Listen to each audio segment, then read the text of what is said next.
Pittsburgh Steelers fans, it is time once again for another episode of You Know It. It is the Steelers Q&A. Jeremy Betz is off this week.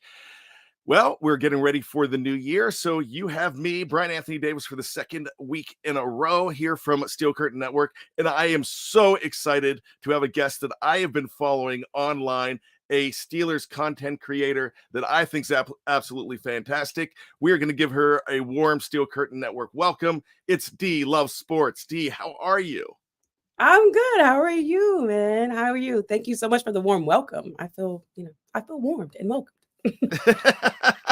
I'm so glad to be your source of warmth here. And because I tell you what, it's going to get cold for the Pittsburgh Steelers. When I say cold, because they're on a hot seat, but they're going to go through some very chilly teams. When I say chilly teams, it's going to be a chilly reception on the road in the Emerald City in Seattle and in Baltimore, M&T Bank Stadium, where I liken it to hell.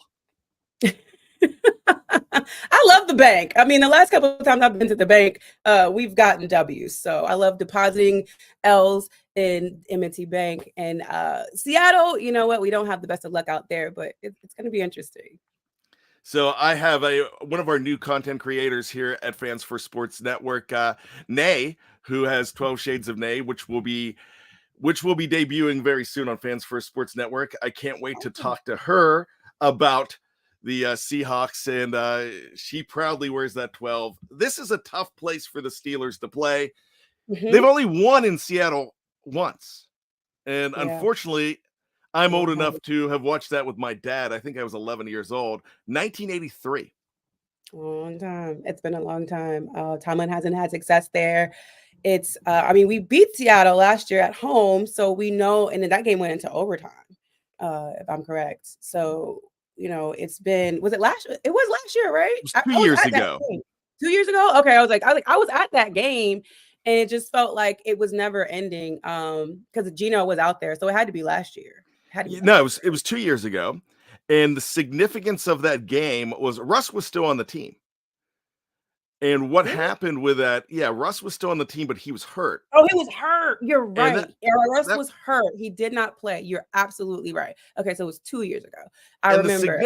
The significance of that game was it was the very first 17th game. So it was the first game for the Steelers playing a rival from another division that they don't usually play in that year. And I think they were a second place schedule taking on the Seattle Seahawks, but TJ went nuts. TJ went nuts in overtime. He did. I actually saw the clip last night. He went crazy. Oof, man. Oh, it was, and Devin Bush was on the team, and he recovered the strip sack or whatever it was. That happened. And he's making a lot of noise this week. Yeah, of course. Why not? Why as a Seahawk? So hey, we've got a lot to talk about, but first, with somebody new to Steel Curtain Network here, Dee, I would love to ask you about your Steeler fandom, how you became a Pittsburgh Steelers fan, and how you celebrate your fandom. What is a typical Steeler game day with Dee? Oh man, where do you want me to start? So I'll talk with the fandom. I don't really relate to that word anymore, but I was at one point very much a fan. So it started really, really young. My dad was a Steelers fan. From when I was a child, decided I liked the Cowboys. I didn't know any better. So as I developed, learning and just being a real life human being that has morals, I decided to be a Steelers fan. So no, so I transitioned over. When we moved to Maryland, a lot of people ask me like, why don't you like the Ravens? Well, when we moved to Maryland from Virginia, the Ravens actually weren't here. So, Steelers was just my household team. And as I began to understand that there was a legit rivalry, even when I dated guys that were Ravens fans, my dad were like, ugh, why? Like, can you find somebody else?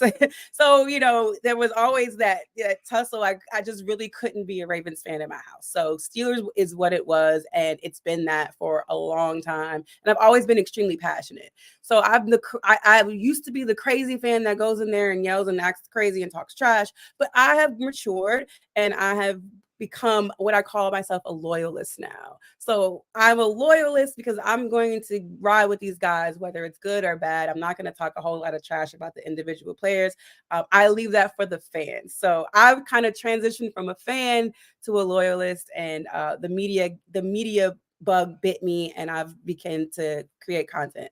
So for an every day with me going to a Steelers game, I'm usually at all the home games. I do a prediction video game day. I go out to the tailgate. Shout out to Renegade Tailgate. We have a good time over there. If you're ever there, go out to they're over by the Carnegie Science Center. Go check those guys out. Lenny and Cindy, they throw an amazing tailgate. And then we go in. I go in pretty early. I like to watch the guys when the second level of warm-ups when they're dressed, and kind of see all the old players that come in, and Art and how he goes and greets his people. And I just like to watch interactions. I always try to sit behind the team bench because I learned so much from those interactions that you just don't get to see on television. Communication is a big thing with football. So when I see guys communicating on the sidelines when they're not on the field, it tells me something about the relationships on the team, how they're feeling about what's going on. So I learned so much just watching the guys when they're not on the field, more so than what you see on television. So that's a bit of the games to me. Hopefully they win, and when they do, it's great. And when they don't, there's a lot to talk about. So yeah, that's a gist of a game day with me. Absolutely. I don't get to many games, but I was at both Thursday night games in the Oh yeah, awesome. last We 2 months. were wait, we won one and lost the other. Yeah. Yes. So it was my son's first game when they won against the Tennessee Titans, and then I was at the New England debacle. But Yeah. we'll blame Mitch for that. I know Right, you don't but want. I know you don't want to talk trash on players, but I'm mad at Mitch right now. a lot of people are, and I mean, look, the defense allowed 20 something points. Like I think the defense stood tall in the second half, but we just couldn't get out of the hole. So I think Mitch tried. It is what I it is. I I will give the defense a pass on the second touchdown, just for the Yeah, fact that interception really put him at the 16-yard line.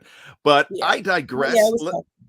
Let's go ahead and get into it. We're Mhm. starting to see a lot of people filter in here, and hey, get your questions ready. This is the Q&A. This is your show, so let us know what you want to talk about for both Bad and D as we get started here. Throw those questions in.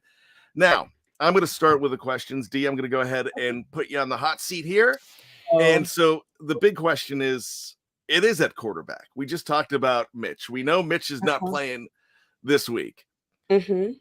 Who, in your mind, do you think gives the Steelers the best chance to win behind center or in shotgun this week?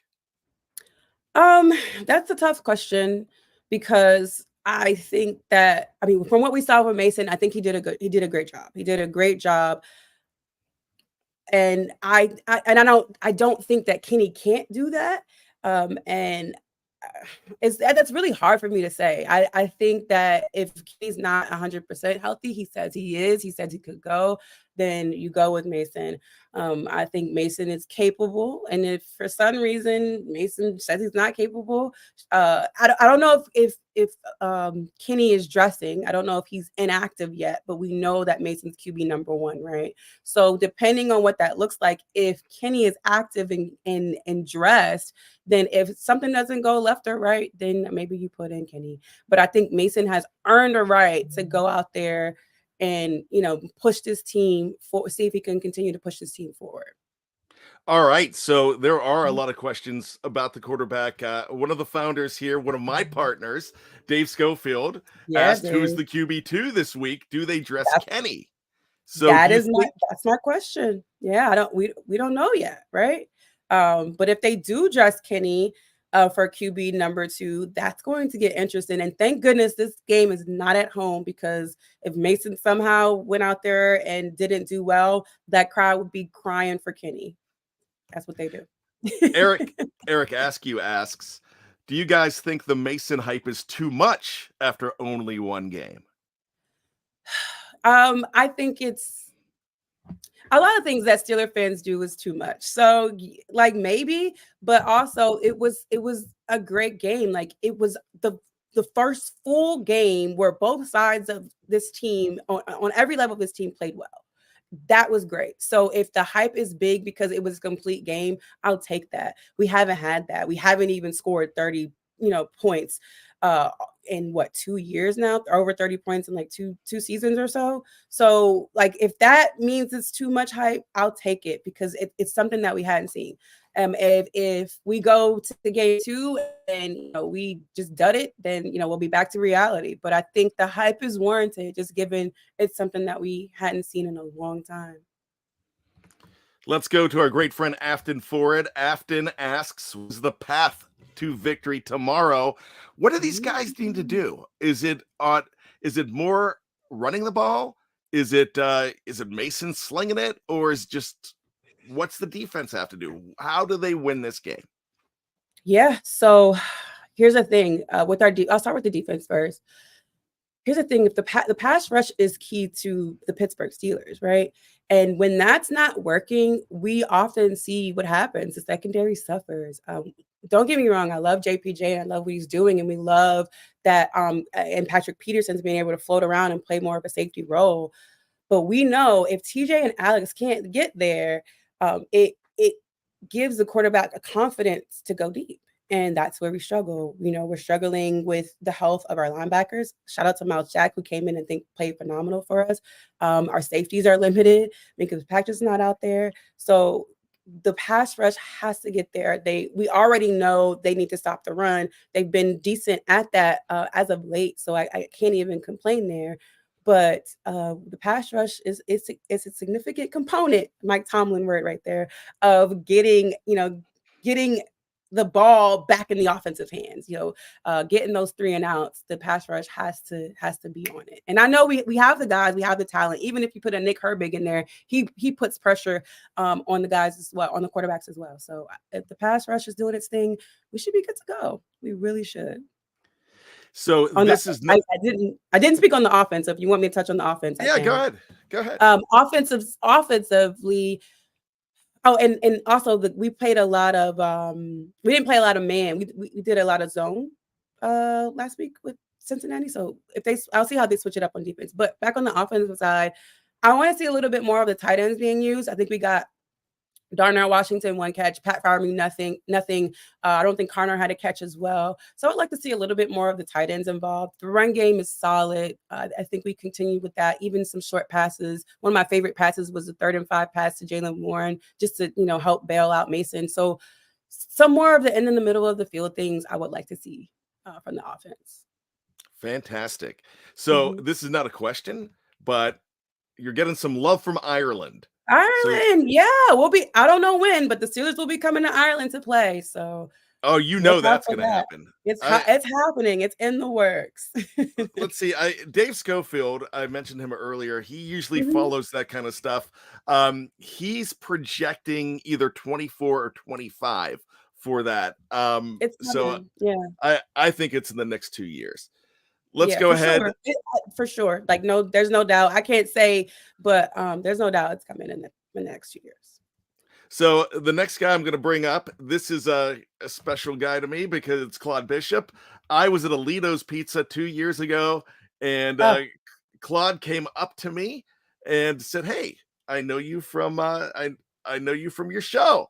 And that's so awesome. Claude always follows he and his lovely wife, very nice people. D, why did you think that the Steeler fans were rude for calling for Mason, or do you feel it was rude calling for Mason? Okay, so let me explain 2 things.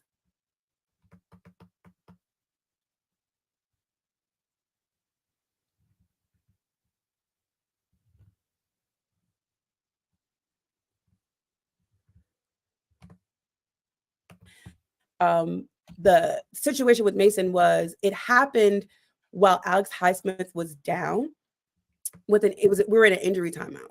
And that's when the crowd decided to yell for Mason Rudolph. It just was an inappropriate time.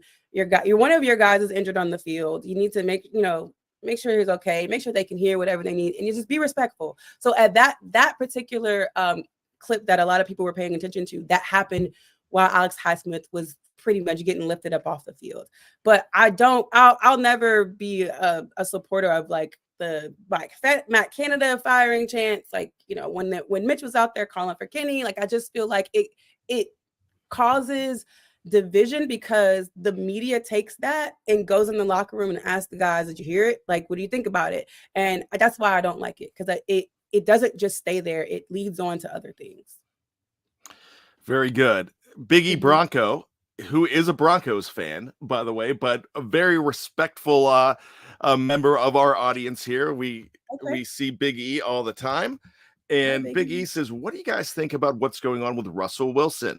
I think he's crying over spilled milk. If the Broncos can ask Peyton Manning for a cut, a true Hall of Fame quarterback, why not him? And there's also been rumors of the Steelers being in the mix for Russell Wilson as well. Yeah. I think it's inappropriate. I think the let me just say, shout out to Russell Wilson's team, his PR team, that kept this close hold. This is obviously something that's been going on for a while. And if it were me, I'd be like, we are immediate. As soon as this happened, and it was October, I would have been like, we're going online. We're letting people know that this is what's happened to you. But for them to be able to play chess and keep this close hold and wait until this time to unload this information, shout out to them, because I don't have that kind of patience. However, I do think it's upsetting and it's wrong, because you offered this man a contract. The portion of his contract that is guaranteed is the injury clause. So you're not willing to protect this man. Players have to go out there. They're not playing in this league for a long time. If you gave him a contract, if you said you were going to give him guaranteed money, give him the guaranteed money.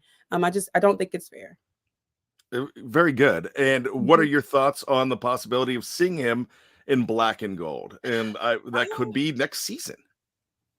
I don't know. I am not against it. But I would like to see, I think there's going to be a change in the quarterback room for sure in Pittsburgh. I don't know how much a Russell Wilson would cost. I don't know at what level he would be. Is he QB1? Is he QB2? Is there a competition? That would be interesting. I'm not 100% against it, but I would have to see how things play out with that. I don't know. I'm open, but I don't know. I have to see some stuff. Let's go to Afton Ford. This isn't really a question, but I'd like you to comment on her comment. JPJ will have his hands full with DK. Not sure he's ready for him. Look, JPJ has been up against some superior talent, and I really don't think he's been improving week after week. I think we can't say DK is, I call him a specimen. He's a specimen all on his own, but there is a plan here. JPJ is going to go out there and run his mouth and try to get DK to react. We saw that with the 49ers, right? Or was it the 49ers that went in there and was just like, look, whoever can go in there and get him the snap, like, let's go. Let's rock that. There was a joke. I don't know if that was true. Kyle Shanahan did, but people are going to be poking at DK all the time. And I think JPJ has the confidence to go in there and get him, maybe off his toes, but he has to be up for the challenge. And we know he's a little handsy. That's what it is. So as long as he's careful with that, I think it'll be a good little competition there. He's proven. Aren't they all handsy though? Well, I think JPJ is a little bit more. First year out of college, the rules are a little different. I know a lot of guys are, but the constant PI calls on JPJ is going to draw attention to him. So as long as he's, careful, but he's going to still be him. He's going to still play his game. I think the Steelers will allow, a flag or two here or whatever, as long as it's not helping them getting the, actual end zone where they're down in the red zone. You can't be doing it then, but I think. All right. I'm going to go off topic here since we're talking JPJ. Who's more exciting to watch? JP or JPJ? Joey Porter? Joey Porter. Like, who's that? Okay, JP. Senior or junior? Because like as you know, I don't remember you watching Joey Porter from when he played, and then Joey Porter when he was on the sidelines, coaching. He was so exciting to watch as a coach. But seeing JPJ just be this kind of light and fire in the secondary where we're struggling, like we're struggling there. I love watching JPJ. I love watching the maturity. I love the fact that he's been around for so long, this organization, and just sprouting. I really have a thing for the young guys, so I'm gonna go with JPJ. All right, here we go. This is an interesting one. This is kind of a comment, but I'd like you to comment on this. It's Trey. Nobody mentions how Colbert set this organization back after drafting Kenny, signing Mitch, and not drafting Jackson in 2018 after he fell into their laps and instead drafted Mason later. What do you think about that? Um, yeah. Look, I think how do I say this nicely? And it's not the Mac. I mean, Kevin Colbert's been there for a long time, and I think you can look at a lot of different things. Everyone's always saying, "Why do we draft Reggie Bush?" or "Why do we draft Edmonds?" Like you can go to every draft class and look at something that they should have done. I know there's a lot of teams that wish they should have gotten Lamar Jackson. Looking at what he's able to do, but I mean, I don't know. I can't say he's the culprit for everything, but he's done some amazing things, and he's done some gotten some players for nothing that's have helped us. I mean, he was involved with getting Minka Fitzpatrick, and some of these things kind of like level out, to me. But I understand the quarterback position is very hard, especially when you have a veteran like Ben who wasn't even happy with Mason. Like, do you think he would have embraced a Lamar Jackson? Like, I don't know. I don't even know. So, but I can't say he's to blame for everything. But look, everybody has a little bit of responsibility. That's very true. A shout out to somebody that we haven't seen in a long time here, or at least I haven't seen. Just me. Hey, folks, miss seeing you bad. Hey, it's great to see you, Just Me. It's we have a nice family here at. I love it. I love it. Hi, everybody. So we are going to go ahead and take a break. Go ahead and throw in some more questions in. We'll be back right after this. Stick around. It's Steel Curtain Network. It is the Q&A, and it's December 30th. Big game tomorrow. I am pumped. Stick around. We'll be back right after this.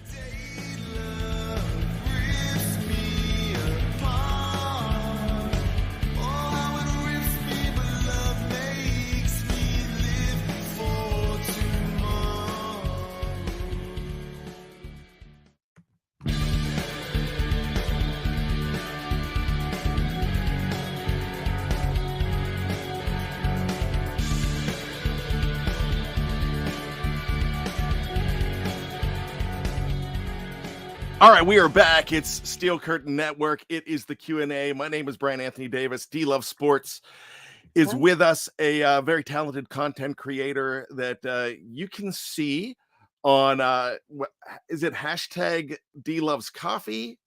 Is that the show on Spaces? The show is called Sports and Coffee. So it's sports, the letter N, coffee, and underscore. You can come join us Monday through Friday, 9 a.m. to 11 a.m. on Twitter Spaces. So me, my co-host, I have Tip, he also hosts with me, and Arati as well. And we're like a big family, like similar to you guys. And we talk about all the sports. So not just Steelers, football, basketball is heavy in our spaces. So come join us there. And you can find me on D-Love Sports if you're having trouble finding Sports and Coffee. It'll be in my bio. All right, fantastic. Now, we were talking about the family that is our live chat and our listeners here.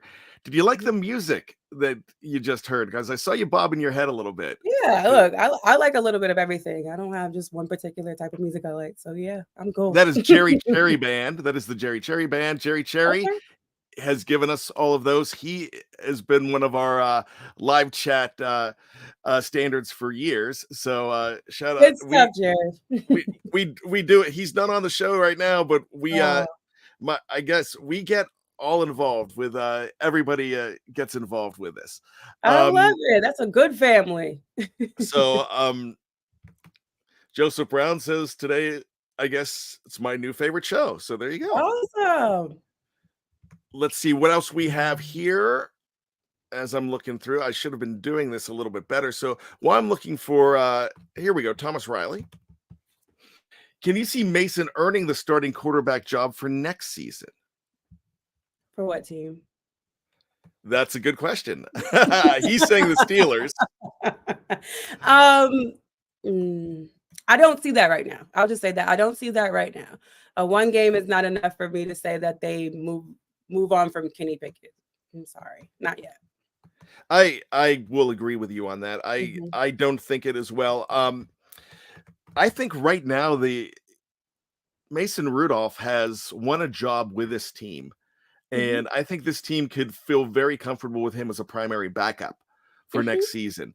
But I don't really think that he's going to be the starter. I think we need to curb our enthusiasm a little bit and see what he does. Now, if he goes nuts in a great way the next couple of weeks, then you start thinking about outside the box. But right now, I don't think so. So Yeah. as we're waiting for a few more questions, I'm going to let's talk about the holidays real quick. Yeah, for And sure. I whatever it is you celebrate, did you receive I see that you're a jersey person. Did I you got a couple. Just a couple. yeah, I have a few too. I have a few. I'm known for like odd jerseys too. As I have my Dermontti Dawson, as you can see right here Oh from wow. they only wore that twice in 1994.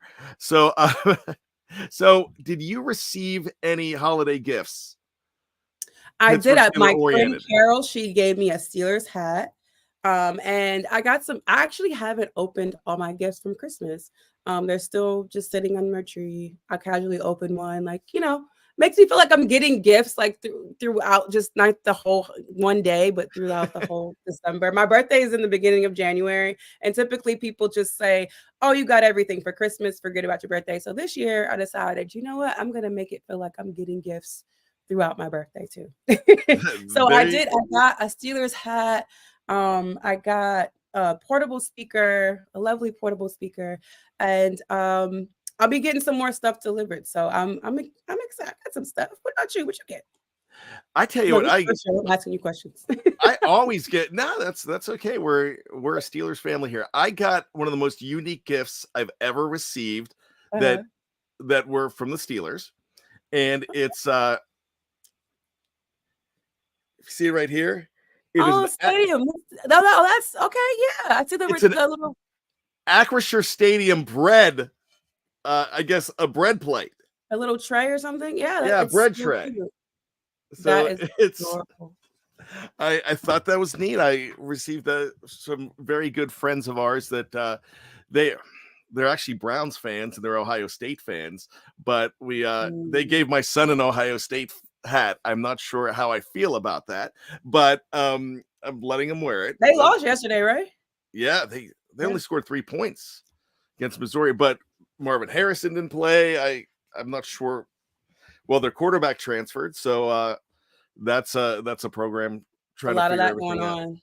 Yeah. I for my birth now my birthday's in December, Okay. December 3rd, and my daughter was really proud. She got me a Zubaz Steelers hat. And Uh-huh. if I mean, you remember that crazy pattern that they wore in the 90s, that people wore in the 90s.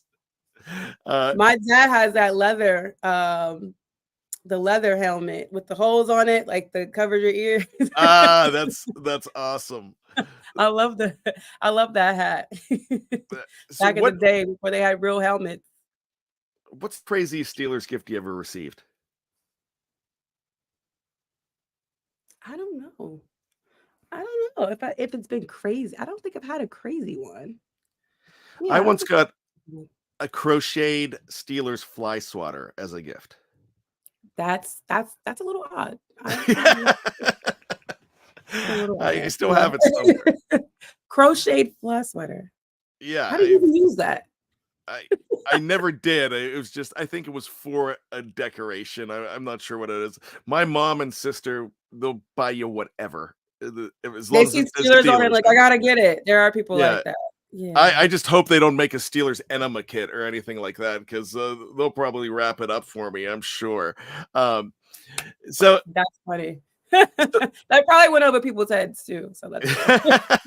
we're talking about special birthdays, and there was a very special birthday in Steeler Nation this week, and I don't know if Terrible Towel turned what? 48. Okay. Okay. So you have a lot of jerseys. My question to Mhm. you is, do you have a lot of terrible towels? I've actually acquired 2 this year. I always keep them. They're all over the place. I know I have one in the laundry room. I have a couple in my suitcase. I gave ones to my godson. So I have about maybe like 5 terrible towels, plus the little pink ones that are around here somewhere. So I think I have like 2 or 3 pink ones. So 8. So yeah, I have a collection. I don't keep them all in one spot. I don't even know if I have one up here. Nope. But yeah, I have some gloves. I have gloves from whose gloves are those? Oh, I have James Pierre's gloves from when he had his first interception with the Wow. Pittsburgh Steelers. I have those, and he signed them. And I also have some gloves from Akilla Witherspoon when he was on the team last year. So How'd shout out you to Akilla. receive? They just hand them to you, or I feel like I don't remember Akillos, but I don't know how. I think maybe Akilla did give them to me. I don't know. I don't remember how I got Akillos, but I do remember James Pierre gave me his, and he was just like, I got my first interception with these. And I was like, yeah. So after the game, he came over. He's like, I gotta sign them. So he signed them.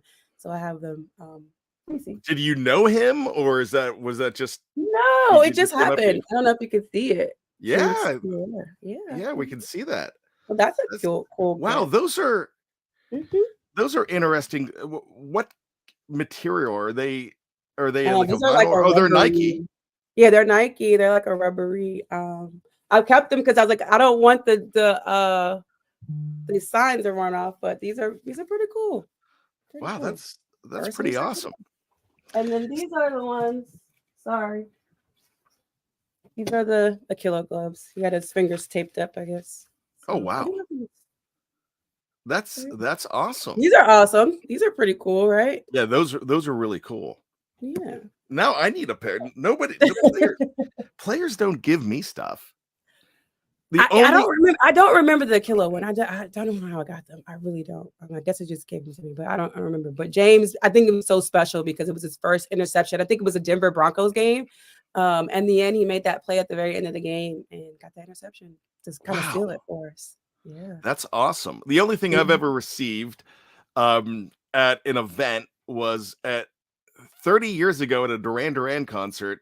They Simon LeBon gave me the set list because Okay. I was in the Hey, front what's row. wrong with that? I don't know why, but I don't even know why I'm bringing that up. But it was in Pittsburgh, so and that what's funny? That was the day that Rod Woodson had the breakout, the MVP type game against New Orleans Saints when he had 2 touchdowns. What So year was that? Good Lord. 93. 93. Okay. Yeah. So this is the terrible towel I'm going to be using tomorrow. If you can see right there, Super Bowl. it was the win over the Seattle Seahawks in the Super Bowl, so I'm going to be Mhm. waving that one tomorrow. Mhm. My favorite terrible Yeah. towel, though, this is from Super Bowl 14. My parents went to the game. Oh, nice. So, I love it. You got how many turbo dogs do you own? uh, probably not as many as you would think. I probably have about 15. Well, you have that's a lot. That is a lot But of towels. but jerseys, I have probably about 40 or 50. Okay. I don't even people So, ask me all the time, how many do you have? I'm like, I don't know. I have I some more, in another room and I don't know. I don't know how many jerseys I have. I don't remember, I don't even remember anymore. I don't even count. Yeah, I don't. I just, if I remember, I put them on the rack with the rest of them and, whatever. This one is actually signed. I had a goal one year to get Minka Fitzpatrick to sign my jersey, and I had it. I had a friend. I was like, okay, I'm gonna get Minka to sign it, and I somehow between the tailgate and the stadium, I lost the jersey.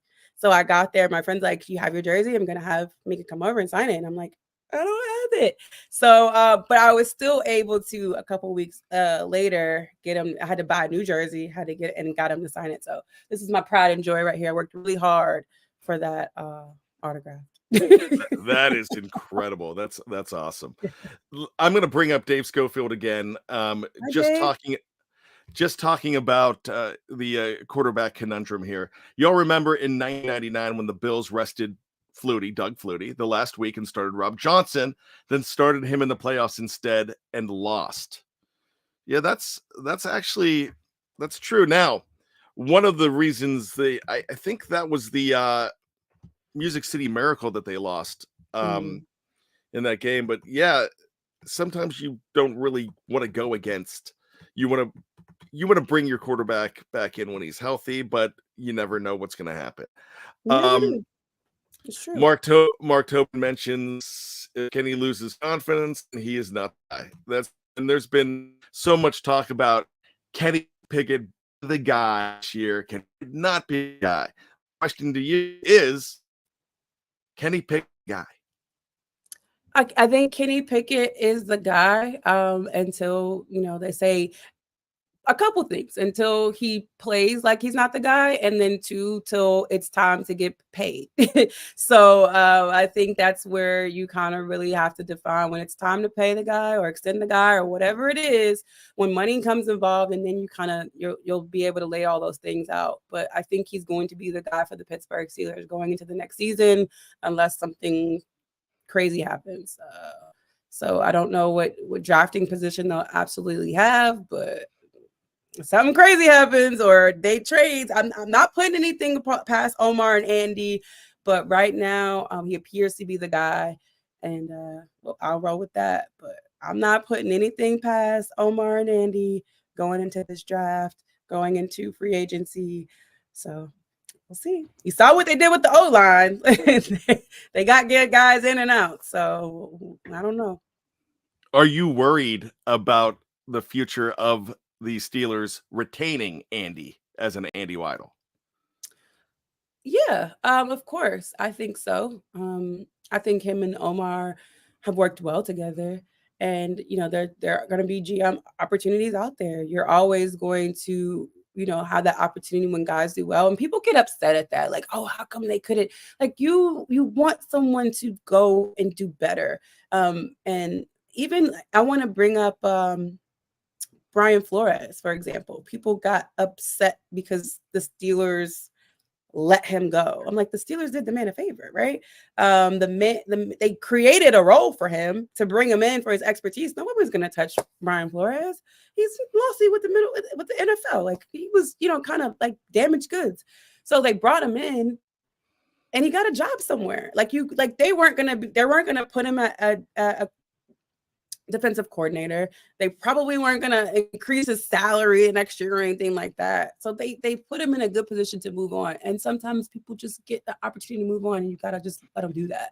So, just like there's guys on the field, they get hurt. What's up? Next man up. You just you can't hold on to people forever. Just don't work like that. Yeah, Dave Schofield and I agree with this spot on about Flores. Afton Yeah. Fored just says here's someone who's already eyeing him as a GM. Yes, it's the Washington Commanders. Mm-hmm. Or The Commanders, yeah. Mm-hmm. they are rumored to be wow. If Eric Bieniemy wants to come, he's more than welcome to come to Pittsburgh. Open arms if he. Look, Kansas City might be calling him to come back. Yeah, definitely. Wow, that's very interesting that you bring that up because that offense hasn't been the same without Eric It has Bieniemy. not. So let's talk about Mm-mm. the game again tomorrow, and we're going to see some familiar faces on the other side of the ball. And Yeah. it is going to be Devin Bush and Artie Burns, both number one Mhm. picks. One is a whole lot classier than the other, and that is Artie Burns. And You haven't heard much from Artie. Yeah, you haven't heard Artie's much a from class Artie. act. And then there's Mhm. Devin Bush when he's not dangling cats. He's sending out crazy emojis when the Steelers lose. He thinks this is a Is revenge he? game. That's Oh I yeah. have not seen that. That's what he's been doing. When Really? they lost against the Colts, he put about like 8 to 10 laughing emojis out there, and Wow, I did he's not know that. he's considering this a revenge game. So my question to you, Okay. D, is when you have the when he wasn't retained for a reason, and he wasn't fired, he wasn't cut, but when he wasn't retained, is there a reason for him to be calling this a revenge game for him? So they didn't pick up his option year, correct? No, they did And not. yeah, and um, yeah, I think there was a lot in with the fans. I mean, people don't. I don't think people consider some of the things that the fans do and contribute to some of the things that happen with these guys. Like even I believe it was Miles Kilbrew that said that he was getting death threats because of a play that he made on special teams or didn't make or whatever. I think it was like a penalty committed, and I think people don't consider how those things weigh on how they feel about the team as a whole. Like it's not just the individuals. They probably have respect for their teammates, right? Or coaches and stuff like that. But as the whole fandom as a whole, it's just like I want to get back at you guys because of how you treated me when you felt I underperformed. And I think people forget about the human aspect of playing the game. So I'm okay with anybody like especially guys like Kendrick Green and how people talk so mean about him. And when you get an opportunity to kind of stick it to the fan base of that treated you so poorly when you were there for whatever reason, I don't have a problem with that. Like go out there, let it motivate you. But the Steelers just got to be ready to you know do what they're supposed to do and win that game. And I don't have a problem with him feeling like he needs to get revenge or make a play and make people realize like I am a talent. And I don't have an issue with it. Spy Guy makes a comment. I don't think GP going to be so open this week coming. What are your Okay. thoughts on George Pickens and that breakthrough game? Was I that a think it was statement awesome. game or was I it just think, go ahead? yeah, I think it was a lot of things. I think it was not just a statement game from George. I feel like George did the things that we know we could do. We know he could make miraculous catches. We've seen it before. But the consistency is something that we hadn't seen. And I thought it was awesome. I thought it was awesome for Mason. And I thought it was awesome for George. I thought it was awesome for the team. Just all the scrutiny that had been going around on national media, not just Steelers media and Steelers Twitter, but national media, the attention it was getting was just really to calm that all down. And I love that. And that's how you do it. That's how you calm everybody down. You shut everybody up. You go out there and you play your game. However, yes, I would love to see Deontay Johnson get the ball as well. We did see Calvin Austin get the ball. I think everybody touched the ball. We had Allen Robinson. I want to see that. We had Allen Robinson. We even had Miles Boykin touch the ball. Again, Pat Fryermuth and Connor Hayward were two guys I don't think that got any catches, but I do think we'll see more of the same of everybody kind of getting their hands on the ball. On Wednesday night, I had an opportunity to check out your show on YouTube, Mhm. and one of the big questions was who is the team MVP, and there were Yeah. two names that came up big time. One that you would expect, and another that is outside of the box. But I actually agree with this one as well. Mhm. Who are your thoughts on who is the team MVP, and can you bring up both of those gentlemen? Okay, so yeah, I love this question because although we're not at the end of this season, but I think we've played a significant amount of games to just kind of open it up to talk about who are the MVPs on this team. And on one side, I think TJ Watt is the guy that stands out because when you just need a spectacular defensive play, he just seems to be there. He just seems to make it happen. TJ Watt is just him. But on the other end, on the opposite side, who's been that for the offense has been Jalen Warren. So Jalen Warren, to me, I would push for the team's MVP. He's just been like just a breakout phenomenon for the Steelers. I'm not saying he wasn't good last year because he wasn't. I don't think he got shown enough there of what he's capable of. But I mean, the man has just been able to get the extra yards, push this team, and keep this team on the field.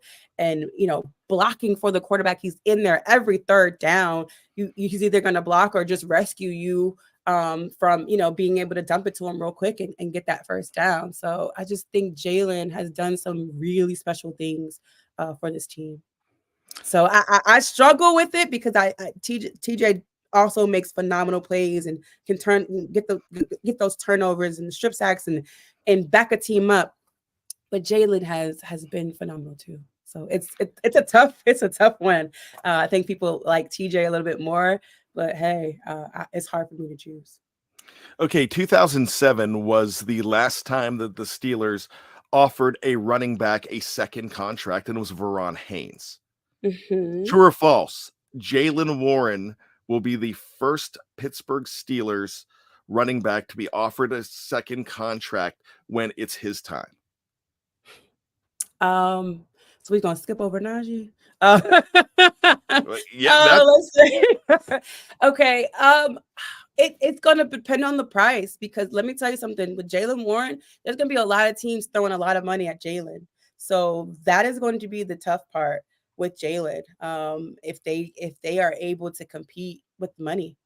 And I know the running back market isn't top tier, but the Steelers can't be cheap, and they are cheap on offense. We know that, and so it's gonna come down. It's gonna come down to I think they're gonna try. I think they're gonna make an attempt, and they have to, and they may pick up Najee's fifth year option, is it, or whatever the option year is for yes. him, but. It's the money. The money is going to be the factor. What Jalen's team is coming to the table with and what they want. I don't know. Don't wait. Don't wait too long though. That's my only advice, and that was my advice with Alex Highsmith. Don't wait, because the price is just gonna go up. The running backs are already making a case for themselves, so don't wait too long.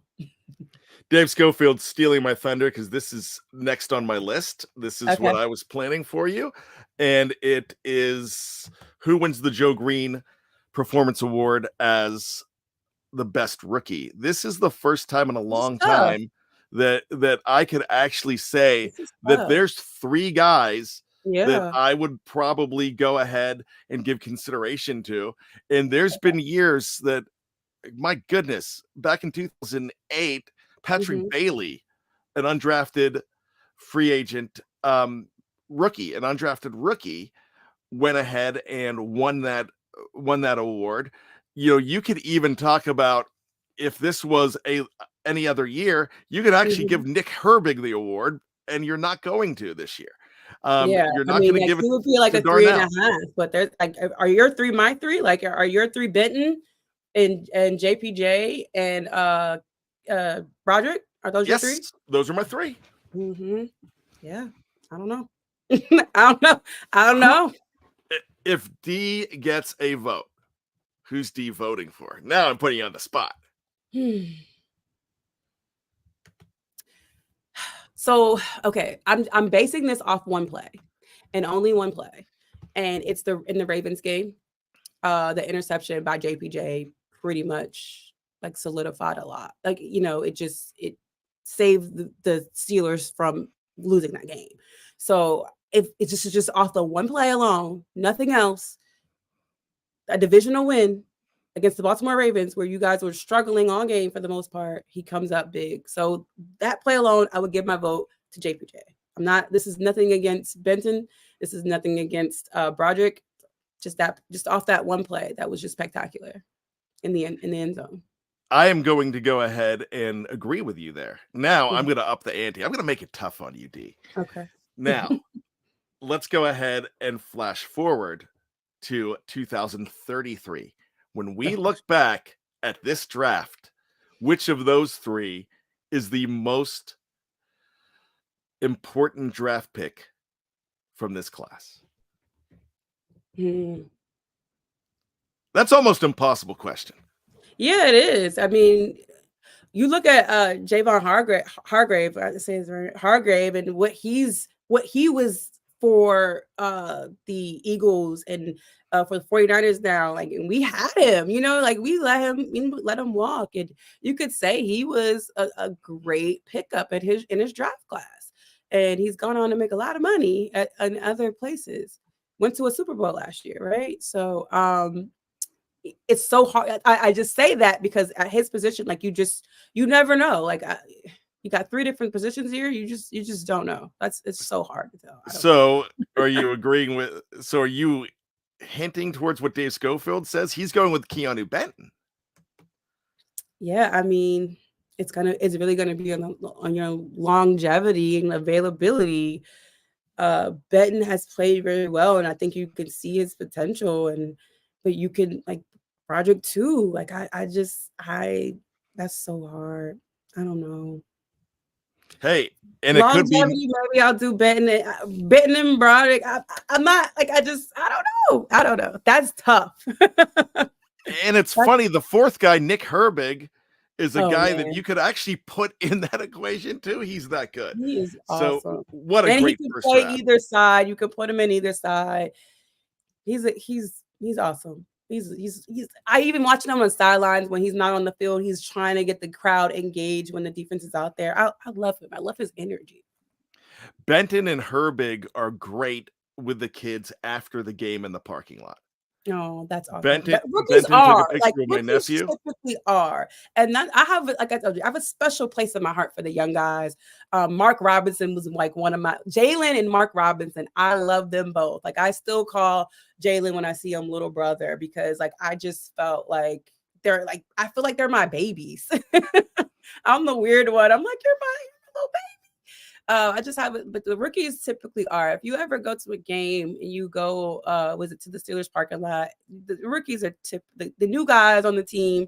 The veterans don't even park out there. They usually park, under in the gate or whatever. But they're typically sweet. So take advantage. Take your kids out there and take advantage of that. My nephew got a selfie with Keanu Benton Yeah, and that's awesome. Herbig, both of those because they were best friends back in college, these two guys. Mhm. And they were running around, they were playing the entire crowd. Well, it's time to get on out of here, but it's the big That's question. good. Here's the big question. I've got to put you on the spot. Steelers and Seattle Seahawks. When we wake up in 2024, are we talking about a 40-year drought continuing in Seattle? Or are we talking about the end of the drought and the Pittsburgh Steelers needing a win in Baltimore to make the playoffs? I'm gonna go with what I want. I want them to have a win in Seattle. I want the conversation. I mean, depending, of course, they need help. They need help and they need to win games to get into the playoffs. And I'm not even open to talking about playoffs until the Seattle game is over. But I do want the win, so I'm going to say yes. I want the win in Seattle. Is it too much to ask for a final score? I don't have it yet. I won't have it until tomorrow morning. It just kind of like sits in my belly. But I am hoping that the Steelers do score over 20 points. You know, that's been our nemesis for a while, 21 points to be exact. It's been really difficult. And they did it last week. And I'm hoping that they do it again. So something over 20 for the Pittsburgh Steelers. Where So can we find that prediction, D? it'll be everywhere. So I usually post it in the mornings before the games. Instagram, D Love Sports, Twitter, D Love Sports, YouTube, D Love Sports. It will be everywhere as soon as I finish filming it, I put it out there for the masses. So you'll see my prediction tomorrow. All right, I'm going to bring up a final comment. Great show. Buy pizzas and watch the game, says Spy Guy. Hey, okay. All Spy right. Guy has a pizza avatar there, so he either sells pizza or loves pizza. I don't know if you guys have a pizza sponsor, but Giovanni's, okay. Downtown Giovanni's, that's my spot. well, go ahead and sell them for us. Let Yeah, them know that. you got the same colors. Like it goes, man. Best pizza out there. Order US pizza from Giovanni's. Okay, Kathy for it. We've heard from Afton. Hey, Kathy. Kathy says, great to meet you, D. Thanks for coming on. We win. Great to meet you as well, Kathy. I had a great time. Thank you guys. You guys are so nice. We need to get, when we do the Steelers Shot Live, we're arguing, somebody wants the coach fired. Y'all are real nice over here. Oh, I can tell you, we get feisty. Trust me. Okay. I'm not going to say we don't. All right. I love everybody though. I love everyone. This is the Q&A. D, thanks so much. We're definitely going to have you on Steel Curtain Network again. It was a pleasure hanging out with you. We went long today, but the reason we go long is when it's a lot of fun. We definitely have to go long. So D, thank you so much. Enjoy the game tomorrow. Happy New Year. New Year. Yes. Happy New Year, everybody. and we will be talking to you soon. For Okay. Steel Curtain Network, make sure you check out. Well, coming up, we've got more shows, more original shows. Remember, 25 every single week. Check out tomorrow morning. It's going to drop at 5 a.m. It is Dave Schofield and last minute thoughts before Steelers take on Seattle. Then after the game, you are going to have the Mike Tomlin post-game show recap with Kevin Tate and Big G Sean Gurley. Kevin Tate is back. And then you've got to do the post-game show. Hopefully it is a happy New Year's Eve post-game show as we ring in the new year and hopefully ring in a Steelers win. It's Jeff Hartman, myself, and Dave Schofield as well. We will be there for all of that. For Steel Curtain Network, for D-Love Sports, my name is Bryan Anthony Davis. Just when you think you've got all the answers, we keep changing the questions. That's awesome.